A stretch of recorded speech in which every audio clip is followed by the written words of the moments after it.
বান্ধব একবার হাইরে হাঁটিলা ওই ছেড়ে বলে বান্ধবকে তাও কি দেন যায় শুনছ মনছে ব্যাগ একবার শেষ হয়ে গেল গা এই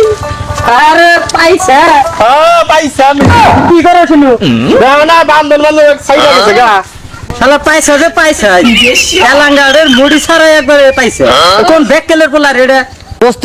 আসলেও পাইছে দোস্ত পাইছে তো পাইছে না তো গিনু মাথা কর এই শালা পাইছে গাবি পাইছে কোন দোস্ত শালা পাগল ছাগল কি আমি পাগল তোরাই পাগল হাই দোস্ত এলা ঘুরবা যাবো কোন মাগো দোস্ত হাই দোস্ত কেরা এত সাতশো গেলে আমার পোলারে না আমরা এসেছিলাম কাকা পাঙ্কুর খোঁজে তোমরা তো আসপাই কারণ আমার পোলাটা এদিকে হয়েছে বাধাই না তোমরা আরো নষ্ট করে ফেলা দিলে তোমার জ্বালা তোর বাসি না এখন আমার পোলাটা দিয়ে কোন যাবা খো আর এটা একটা কথা কইলে এখন কইছি যে একটু দরকার আছে এখানে বেড়া দিকে বেলা দিন ধরে একসাথে সাক্ষাৎ হয় না বাবা রে আমার পোলার ফ্যাশন দেখলে ওই বড় লোকের অস্থির জায়গা আর আমার সেই পোলা নিয়ে যাবা তোমরা ওই বেড়া